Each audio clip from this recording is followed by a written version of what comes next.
ආයුබෝවන් සුබ දවසක් වේවා කියලා ප්‍රාර්ථනා කරනවා මගේ channel එකත් එක්ක එකතු වෙලා ඉන්න දූල පුතාලා හැමෝටම මේ වෙලාවේදී ඔයගොල්ලෝ සිංහල විභාගෙ ලියලා ඉතිහාසය විෂයට සූදානම් වෙන ගමන් ඉන්නේ. ඉතින් ගොඩක් දෙනෙක් කතා කරලා සර්දීපු අනුමාන ආවා. එමු කියලා කිව්වා. ඉතින් සතුටුයි අනුමාන ඇවිල්ලා ඒව දරුවෝ සතුටින් කතා කරලා කියද්දි දැනෙන සතුට ගොඩක් ඉහළයි. ඉතින් ඒ සතුටත් එක්කම මට හිතුණා මේගොල්ලෝ කතා කරලා අපේ දරුවෝ කතා කරලා පුළුවන් ද අපිට MCQ ප්‍රශ්න පත්‍රයේ උත්තර කියන්න කියලා ඉතින් ඉල්ලීමක් කරලා තිබුණා. ඉතින් ඒ ඉල්ලීමට ප්‍රතිචාරයක් දක්වන්න ඕනේ නිසා මම හිතුණා කෙටියෙන් හරි වීඩියෝ එකක් කරලා අද නිකුත් වෙච්ච ඇත්තටම පේපරේ දිහා බලද්දි පේපරේ හරි සරලයි. සමහර දරුවෝ අමාරු කියලා කිව්වට පේපරේ කියවලා බලද්දි එහෙම අමාරුවක් නැහැ ඇත්තටම. ඉතින් මට හිතුණා අපේ දරුවන්ට මේ වෙලාවේදී නිදහසක් තියෙන වෙලාවක බලන්න හරි. ඒ කියන්නේ පොඩි මේ වැඩ කරන වෙලාව තමයි. නමුත් නිදහසක් තියෙන වෙලාව හරි තමන්ගේ කොයිතරම් උත්තර නිවැරදිද කියලා තියෙන හිතේ තියෙන සැකේ දුරු කරගන්න ඕන නිසා මට හිතුණා අපේ දරුවන්ට සිංහල භාෂාව සම්බන්ධයෙන් 2024 නිකුත් වෙච්ච බහුවර්ණ ප්‍රශ්න පත්‍රය එහෙම නැත්නම් ඉරිගහන පේපර් එකේ ප්‍රශ්න 40 උත්තර සාකච්ඡා කරන්න හිතුණා. සමහරට මේ පේපර් එක ඔයගලන්ට ස්ක්‍රීන් එකේ ෆෝන් එකක ස්ක්‍රීන් එක බලද්දී පේන්නේ නැති වෙන්න පුළුවන්. ගොඩක් අය ෆෝන් වලින් බලන නිසා කොහොමවත් මම ප්‍රශ්නෙත් එක්ක අදාළ උත්තරේ කියන්නම්. ප්‍රශ්නේ අංකේ සහ උත්තර අංකෙත් මම පුතාලට කියනවා. බලාගෙන ඉන්න. කොහොමද සම්පූර්ණම ඉරිගහන පේපර් එකේ ප්‍රශ්න ටික හැදුනේ කියලා. ප්‍රශ්න ටික කියන්නේ අපි උදාහරණයක් විදිහට ගත්තම කොහොමද ප්‍රශ්න ටිකට උත්තර නිර්මාණය වෙලා තියෙන්නේ කියලා අපි මෙතන ඉඳන් සාකච්ඡා කරගෙන යමු. ප්‍රශ්නය හැදලා තින්නේ අංක 1 සිට 3 තෙක් ප්‍රශ්නවල එක් වාක්‍යයේහි තද කළු අකුරේ මුද්‍රිත කොටසේ අර්ථයට වඩා සමීප අර්ථය දෙන උත්තරය තෝරන්න බොහෝ අය උත්සාහ කරන්නේ මඩිය තර කර ගැනීමට. අපිට තියෙන සාමාන්‍යයෙන් අපි දන්නවා ඉඟිවැකි රූඩි කියලා කොටසක් තියෙනවා. මොකක්ද මේ මඩිය තර කර ගැනීම? ඉතින් මේවා ප්‍රශ්න වලට උත්තර ලියද්දී ගොඩක් දරුවෝ සමහර උත්තර එක වගේ එක සමාන වගේ පෙරුණාට මෙතන අන්‍යයන්ගේ පැහැර ගැනීම කියන එක වැරදි. මෙතනදී උත්තරයක් විදිහට අපිට ගන්න පුළුවන් දෙවෙනි උත්තරය තමන්ට නියමිත ප්‍රතිලාභ වැඩි කර ගැනීම. මඩිය තර කර ගන්නවා කියලා කියන්නේ තමන්ගේ පැත්තට දේවල් වාසි විදිහට යොදා ගන්නවා කියන අදහසනේ. ඊළඟට දෙවෙනි ප්‍රශ්නේ තම හාම්පුතාට යකා වැහි ඇති බව සිතූ සේවකයෝ නිහඬ වූහ. සාමාන්‍ය කෙනෙක්ට යකා වැහෙනවා කියලා කියන්නේ අධික කෝපයක් වෙන තදින් කෝප වීම උත්තරය අංක 4. උමතුවෙන් පෙළුණු ඔහු ඉබාගාතේ ගියේ. සාමාන්‍යයෙන් අපි ඉබාගාතේ ඔහේ ඇවිදිනවා කියන අර්ථයනේ. ඉතින් ඒ ඔහේ ඇවිදිනවා කියන අර්ථයට අරමුණක් නැතිව ගමන් කිසි අරමුණක් නැතුව ගමන් කරනවට අපි කියනවා ඉබාගාතේ යනවා කියලා. ඊළඟට අංක 4 6 තෙක් ප්‍රශ්න වල හිස්තැන් වලට වඩා සුදුසු පදේ තෝරන්න කියලා තියෙනවා. මෙතන රටෙහි වර්තමාන ආර්ථික තත්ත්වය විධිමත්ව හිස්තැනක් කරගත යුතුයි. අපි විධිමත්ම මොකද කරන්නේ කළමනාකරණය කරගන්න ඕනේ. උත්තරේ අංක 2 සැමියාගේ වියෝව ඇයට බෙහෙවින්ම සාමාන්‍යයෙන් තමන්ගේ ස්වාමි පුරුෂයා මරුණට පස්සේදී අපි ආවේගකාරී විනාශකාරී කටයුතු කරන්නේ නැහැ. එහෙනම් උත්තරේ එනවා 4 වේදනාකාරී අත්දැකීමක් තමයි ගේන්නේ. 6 වෙනි ප්‍රශ්නේ දේශනයේ අවසානයේ කතිකයා සියලු කරුණු සාමාන්‍ය රචනාවක් ලිව්වත් අපි රසවින්දනයක් ලිව්වත් අවසානයේ කරන්නේ සම්පින්ඩනයක්. ඒ නිසා උත්තරේ වෙනවා අංක 1 6 වෙනි ප්‍රශ්නයට සම්පින්ඩනය කියන එක. ඒ කියන්නේ කරුණු සියල්ල කැටි කොට දැක්වීමක් කියන අදහස එතනින් එන්නේ. ඊළඟට අපි යනවා අංක 7 වෙනි ප්‍රශ්නෙට සෑම පදයකම අක්ෂර වින්‍යාසයේ නිවැරදි වේදී ඇති පද පෙළිය තෝරන්න. එතෙන්දී අපිට ටිකක් හිතලා බලලා තමයි උත්තර ගන්න වෙන්නේ. මේකෙදී උත්තරයක් විදිහට අපි ගන්න පුළුවන්. පළවෙනි උත්තරේ කලාඳුරු ගුරුමුෂ්ටි පරමාණු සහ පිළිසකර කියන උත්තරේ තමයි අපිට පිළිතුරක් විදිහට ගන්න තියෙන්නේ. ඊළඟට දේශනය රූකඩ තාරාවා නෞකාව යන වචනවල පළමු අකුරෙහි අන්තර්ගත පිල්ලම අනුපිළිවෙලින් දැක්වෙන වර්ණය. මේ සාමාන්‍යයෙන් මම මෙතෙන්දී අපේ දරුවන්ට උගන්වලා තිබුණා පළමු අකුරේ පිල්ලම තියෙන උත්තරේ එක්ක බලන්න දේශනය කොම්බුව සහිත උත්තරයක් ඉදිරියන කොම්බුව හා දීර්ඝත්ව ලක්ෂණය දේශනය කියන එකේ දීර්ඝත්ව ලක්ෂණය. ඊට පස්සේ රෝකඩ කියන එකෙන් ගන්න පුළුවන් දිගු පාපිල්ල කියන එක. ඊළඟට තාරාවා කියන එකෙන් ඇලපිල්ල ගන්න පුළුවන්. නෞකාන කොම්බුව සහ ගයනු කිත්ත ගන්න පුළුවන්. උත්තරේ අංක 3 විදිහට තමයි 8 වෙනි ප්‍රශ්නයට උත්තරේ හැදිලා තියෙන්නේ. ඊළඟට මිතුරායන පදෙහි අන්තර්ගත ව්‍යංජන අක්ෂර වර්ගය වනුයේ බලන්න උත්තරේ එනවා පොතේ 4 ඕස්ඨජ දන්තජ හා මූර්ධජ කියන අකුරු තමයි ඒ උත්තරේට එන්නේ 4 වෙනි උත්තරේ. ඊළඟ අකාරාදී පිළිවෙල නිවැරදිව දක්වන පද පෙළිය තවත් වරද්ද ගන්නව නම් ප්‍රශ්නයක් තමයි මේක. නමුත් උත්තරේ එනවා උත්තරේ අංක 2 කණ්ඩායම කලියුගය පෝෂණය මර්ධනය කියන උත්තර 4 සහිත දෙවෙනි උත්තරේ තමයි අංක 10. 10 වෙනි ප්‍රශ්නෙට උත්තරේ විදිහට එන්නේ.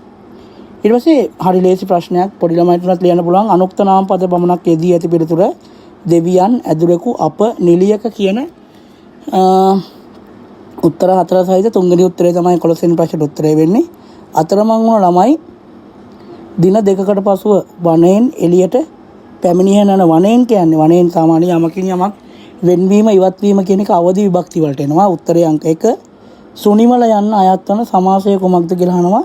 සුනිමල සු ඒ කියන්නේ නිපාතයක් උපසර්ගයක් ඉදිරිය දෙනවා නම් ඒක අව්‍ය සමාස කියලා තමයි අපි ගන්නෙ. අලංකාර එක ප්‍රകൃතිය හා ප්‍රත්‍යක්ෂව සකස් වෙන උත්තරේ තමයි පුතේ අලංකාරික කියන උත්තරේ. අලංකාරික අලංකාරික එක උත්තරේ 14ට අංක 1. මුලින් දී ඇති ව්‍යාකරණ ප්‍රවර්ගයට නොවන පදයක් සහිත වර්ණය තෝරන්න තියෙන පුතේ. එතකොට මිශ්‍ර ක්‍රියා කමින් නමින් යමින් දෙමින්.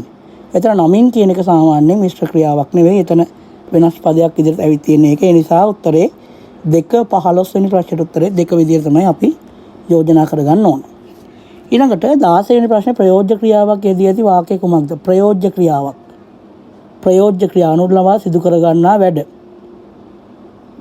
මෙතනදී උත්තරේ අංක 1 රජතුමා වැවක් සාදවයි. සාදවයි කියන්නේ ප්‍රයෝජ්‍ය කාට හරි කියලා ඒක හදවනවා. 17 19 තෙක් ප්‍රශ්න වල තද කළු අකුරින් මුද්‍රිත කොටසේ අර්ථය නිවැරදිව දැක්වෙන වර්ණය තෝරන්න කියලා තියෙනවා.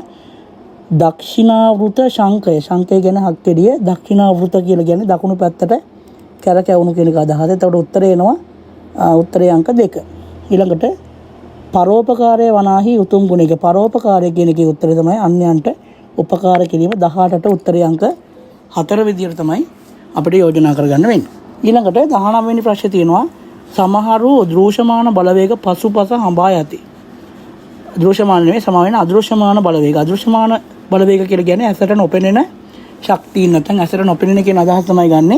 උත්තරේ අංක 2 වෙනවා. ඊළඟේ අංක 20 වෙනි ප්‍රශ්නේ තමයි තියෙන්නේ. 19ට 2 20 දී ඇති වචන ගුණ අතරින් අන්‍යෝන්‍ය වචන සමීප කාර්යයන් හා බැඳී නොපවත්නා පද පෙළිය යහන්නේ පුතේ. එතකොට නවකතාව කෙටි කතාව සාකච්ඡාව චිත්‍රය. නවකතාව කෙටි කතාව පිළිබඳ සාකච්ඡා කරන්න පුළුවන්. හැබැයි චිත්‍රය කියන එක කොහෙත්ම එතනට ගැලපෙන්නේ නැහැ. ඊළඟ 21 එක් පද පෙළියේ දක්වා ඇති පදවලට සමානාර්ථ යෙදුම් පමණක් සමානාර්ථ යෙදුම් පමණක් ඇතුළත් වර්ණය තෝරන්න තියෙන්නේ. 21ට උත්තරේ 1 බලන්න කුසුම පුෂ්පය පළ ගෙඩි රතය රිය රාත්‍රිය රෑ කියන උත්තර 4 තමයි සමානාර්ථ යෙදුම් පමණක් යෙදී ඇති පිළිතුරු වශයෙන් ගන්නෙ. ඊළඟට 22 මුලින් දී ඇති පදයට සමානාර්ථයක් නොදෙන පදයක් ඇතුළත් වර්ණය තෝරන්න කියලා කියනවා. 22ට උත්තරේ 2. 22ට උත්තරේ තමයි දෙවෙනි උත්තරේ. නොදෙන පදය ග්‍රන්ථය පොත පුස්තකය කාව්‍යගත. ග්‍රන්ථයට කාව්‍ය කියලා කියන්නේ නැහැ. ඊළඟට 23 වෙනි ප්‍රශ්නට උත්තරේ තමයි අපි සාකච්ඡා කරන්න යන්නේ. 23 විරුද්ධාර්ථවත් පද යුගලයක් ඇතුළත් නොවන බාන දුක සතුට විරුද්ධාර්ථයක් අභ්‍යන්තර බාහිර විරුද්ධාර්ථයක් ඉහළ පහළ විරුද්ධාර්ථයක්. තුන්වෙනි උත්තරේ විරුද්ධ පදවි තානාන්තර කියන එක විරුද්ධ නැහැ. ඒ නිසා 23ට අංක 3 තමයි උත්තරේ එන්නේ. ඊළඟ 24 වැරදි අදහස් දෙන ප්‍රකාශය තෝරන්න කියලා තියෙනවා. බලමු 24ට උත්තරේ 2 වෙනවා. අක්ෂර යනු ස්වර පමණක් හැඳීම සඳහා යොදන නාමයක. කොහෙත්ම වෙන්න බෑ. අක්ෂර කියන්නේ ස්වර නෙවෙයි. තවත් අක්ෂර ව්‍යංජන තියෙනවා. එතකොට ඒක වැරදි උත්තරයක් විදිහට තමයි එන්න අපෙන් අහන්නෙත් වැරදි උත්තරේ හොයන්න කියලා. ඉතින් ඊළඟට 25 වෙනි ප්‍රශ්නේ 25 බලමු අපි. පහත් දක්වන වාක්‍ය අතුරෙන් මනා පද ගැලපීමෙන් යුක්ත අර්ථාන්විත වාක්‍ය තෝරන්න කියලා කියනවා. එතෙන්දී ශ්‍රී ලංකාවේ සමාජ ආර්ථික දේශපාලන ව්‍යුහය විධිමත්ව පවත්වාගෙන යාම පාලකයාගේ යුතුයකමය. 25ට 1 තමයි උත්තරේ එන්නේ. 26 27 යටතේ දක්වා ඇති අදහසට වඩාත්ම ගැළපෙන ප්‍රස්තාව පිළිවෙල අන්තර්ගත වර්ණය තෝරන්න කියලා කියනවා. අවශ්‍යතාවයේ ස්වરૂපය අනුව තම මතය වෙනස් කිරීම කියන එක. 26 වෙනි එකට අපි උත්තරේ ගමු. 26ට උත්තරේ 4 කන්න ඕනු නාම කබර ගෝයා තල ගෝයා වෙනවාලු. තමයි එතන අදහස වෙන්නේ. අයමාර්ග මුලින්ම විනාශ කර දැමීම. මේක ගොඩක් වෙලාට O level paper වලට අහපු එකක් තමයි පුතේ. අතු කඩා මොර කන්නාසේ තුන්වෙනි උත්තරේ 27ට තුන්වෙනි උත්තරේ තමයි අපි යෝජනා කරන්නේ. ඊළඟ අපි යනවා 28 වෙනි ප්‍රශ්නෙට. 28 පූර්ව රූප සංධිය හා පර රූප සංධිය සංධි දෙක ලේසි නිදසුන් වශයෙන් පිළිතුරු දක්වන පිළිතුරු තමයි උත්තරේ අංක 1 ගෙත්තම් ගොක්කොල කියන 28 වෙනි ප්‍රශ්නෙට පළවෙනි උත්තරේ අපි ගන්නවා. 29 30 යටතේ දක්වා ඇති ප්‍රශ්න ව්‍යාකරණ අනුකූලව නිවැරදි වාක්‍ය තෝරන්න. මම මේවා විග්‍රහ කරන්න යන්නේ නැහැ පුතේ. උත්තර ටික සාකච්ඡා කරන නිසා. එතෙන්දී උත්තරයක් විදිහට ගන්න තියෙන්නේ අනිත් ඒවා වැරදි. තුන්වෙනි උත්තරේ සංචාරක කුරුල්ලන් ලංකාවට පැමිණ ඇත නැත රීතියාවට පස්සේදී අනිවාර්යෙන් අපි දන්නවා කතෘ අනුක්ත වෙන්න ඕනේ. ඒක තමයි රීතිය. 30 වෙනි ප්‍රශ්නේ අපි සාකච්ඡා කරමු ඊළඟට. 30 වෙනි ප්‍රශ්නේ බලමු මොකක්ද ඇවි තියෙන්නේ කියලා. 30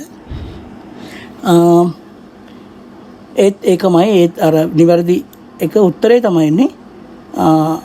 නායකයන් රට ගොඩ ගනිති වර්තමාන තරුණ පිරිස සිතති. ඒක අර සංශයාර්ථය කියන වාක්‍ය රීතියෙන් ඇවිත් ඉන්නේ 11 පොතෙන්. ඊළඟට 31 බලමු පුතේ අපි. 31 හිස්තැන් වල මේකේ හරි ලේසි. පළවෙනි හිස්තැන්ට එන්නේ මොකද්ද කියලා හොයාගෙන ඒකේ උත්තරේ හොයා ගන්නවා නම් එතෙන්දී උත්තරයක් විදියට පිනිස වෙනුවෙන් මෙන් ළඟ කියන උත්තර හතර තමයි හිස්තැන් වලට එන්න ඕනේ. එතකොට 31ට හතරවෙනි උත්තරේ තමයි යෝජනා කරන්නේ.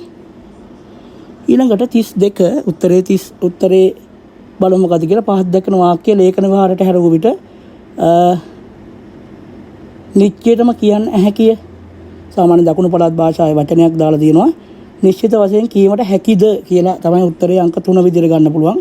33ට අපි බලමු උත්තරේ මොකද්ද කියලා. 33 ජීවිතයේ ගිරිදුර්ගය අපි දන්නවා. ජීවිතේ නැමැති ගිරිදුර්ගය කියලා කියන්නේ නැතුව ජීවිතයේ ගිරිදුර්ගය කියලා දෙක එකට දීලා තියෙනවා. එතකොට ඒක රූපකයක්. උත්තරේ අංක 3. ඊළඟ 34ට අපි බලමු මෙතන සිනා කුමාරී පද්‍ය පන්ති නිර්මාණය කළ 7 වසරේ ඉඳලා අපි දන්න දෙයක් තමයි චන්ද්‍රරත්න මානවසිංහ මහත්තයා අලගියවන්න මුඛ වැඩිතුමා විසින් රචිත කෘතියක් නොවන්නේ සිරිත් මල්දම තමයි උත්තරේ අංක 1. 34ට 2 35ට 1 කියන උත්තරේ තමයි එන්නේ. තවත් ප්‍රශ්න 5යි තියෙන අපි බලමු. ඊළඟ 36 වෙනි ප්‍රශ්නේ පහත් දක්වන කවියෙහි තුන්වන පදේ. කවිය කියන්නේ අත්‍තරම මේක ගීතයක් අපි දැනටමත් අහන ලංකා පින්බර ලංකා කියන ගීතේ අනු කොටසක් තමයි දීලා තියෙන්නේ. ඒකෙදි ගොඩදිය හසේ සැමතන ඔබගේ නම කියවමු ලංකා කියන උත්තරේ තමයි තුන්වෙනි පදේ විදියට එන්නේ. ඒ කියන්නේ උත්තරේ අංක 2. ඊළඟට ආකස්මිකව හා ප්‍රහර්ෂය. ආකස්මිකව කියලා කියන්නේ හේතුවක් නැතිව, ප්‍රහර්ෂය කියන්නේ අධික සන්තෝෂයේ උත්තරය 4. ඊළඟට දීවර භාෂාවේ පන්න කරනවා කියන්නේ මසුන් මැරීම කියන එක තමයි උත්තරේ එන්නේ අංක 2. 39 වෙනි එක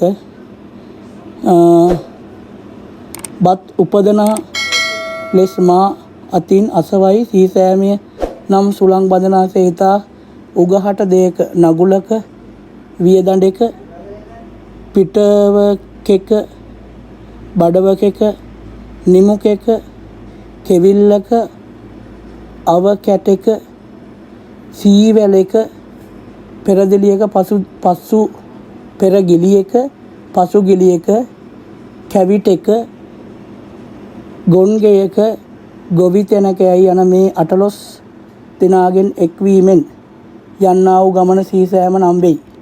මේ පාඨයේ අන්තර්ගත කෘතිය මොකක්ද කියලා අහනවා. ඒ තමයි පූජාවලිය කෘතිය.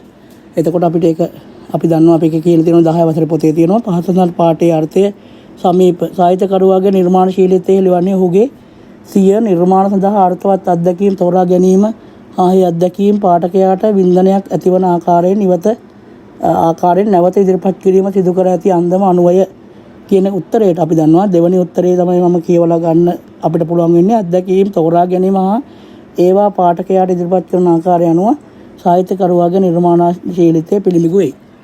ඔන්න ඔය කියන උත්තර ටික තමයි අපි අපේ ප්‍රශ්න පත්‍රයේ විදියට පිළිතුරු ටික සපයා ගන්න තියෙන්නේ. ඉතින් එහෙනම් ඊටාම කෙටි වීඩියෝ එකක් කරා මගේ දුල පුතාලා වෙනුවෙන් මේ වෙලාවේදී ගොඩක් දෙනෙක් උත්තර ටික ඉල්ලපු නිසා මේ වෙලාවේ මේ උත්තර බල ඉන්නවට වඩාම මම හිතන්නේ ඊළඟ දවසේ විශේෂයට සූදානම් වෙන එක ගොඩක් හොඳයි. නිදහසක් තියෙන වෙලාවට මේ ටික බලලා ඔයාලගේ ඉස්සරහ ගමන සාර්ථක කරගන්න හැමෝටම ශක්තිය ධෛර්යය ලැබෙන්න කියලා අද දවසට සමුගන්නවා. ඔයාලගෙන් ආයෙත් වතාවක අලුත් වීඩියෝ එකකින් ආයෙ සමහරට ප්‍රතිඵල ගෙනන වීඩියෝ එක වෙන්නත් පුළුවන්. ඒකකින් හමු වෙනකන් සියලු දෙනාටම තෙරුවන් සරණයි. අවශ්‍ය බොහෝ වේවා කියලා ප්‍රාර්ථනා කරනවා.